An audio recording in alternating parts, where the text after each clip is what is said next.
Кыргызстанда орус тилинин расмий макамын жоюш үчүн референдум өткөрүү сунушталууда.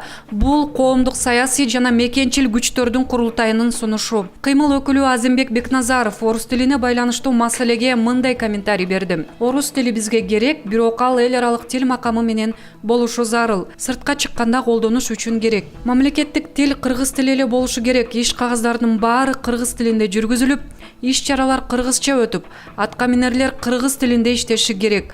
Антпесек кыргыздар жоюлуп кетебиз, деди Бекназаров.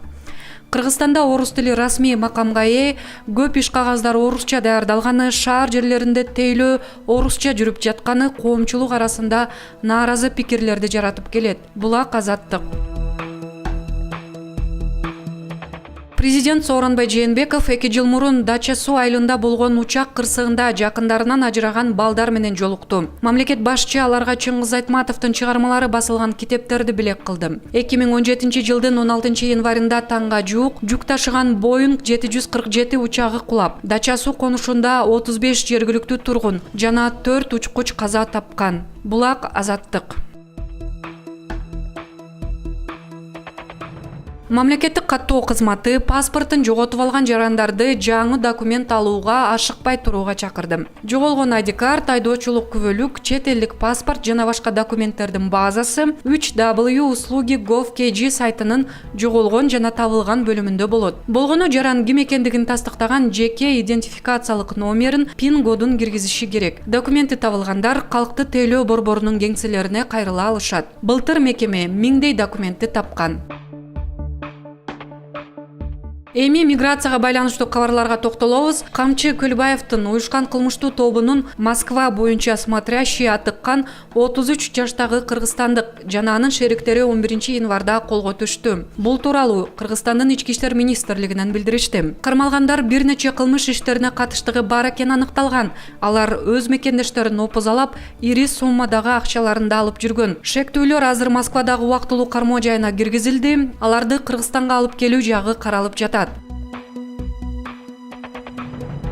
Мындан ары кыргызстандык мигранттар консулдук кызмат департаментине социалдык каналдар аркылуу кайрыла алышат. Тышкы иштер министрлигинин маалымат кызматы билдиргендей, бүгүндөн тарта 996 551 312 000 номерлүү WhatsApp, Telegram, WeChat жана Viber каналдары иштей баштады. Мигранттар өз көйгөйлөрүн, билдирүүлөрүн текст, үн, фото жана видео түрүндө жибере алышат.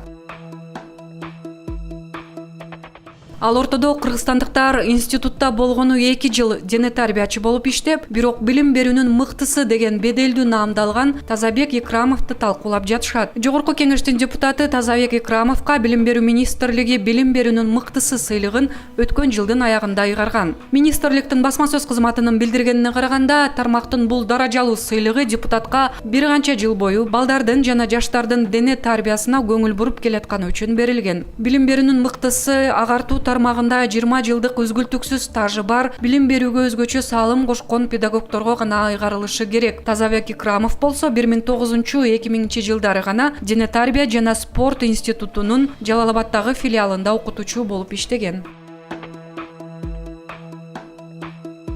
Коомдо резонанс жараткан дагы бир окуядан кийин өкмөт коомдук жайларда түкүргөндөргө айып пулду 5 эсе азайтты. Эми коомдук жайларда түкүргөндөргө айып пулдун көлөмү 1000 сомду түзмөй болуп жатат. Бул тууралуу вице-премьер-министр Жеңиш Разаков бүгүн билдирди. Чиновниктин айтымында коомдук жерлерде тамеки тартканы үчүн 1000 сом айып пул каралган. Тамеки тартуу менен түкүрүү үчүн айып пул бирдей болушу керек деп эсептейбиз, дейт Разаков.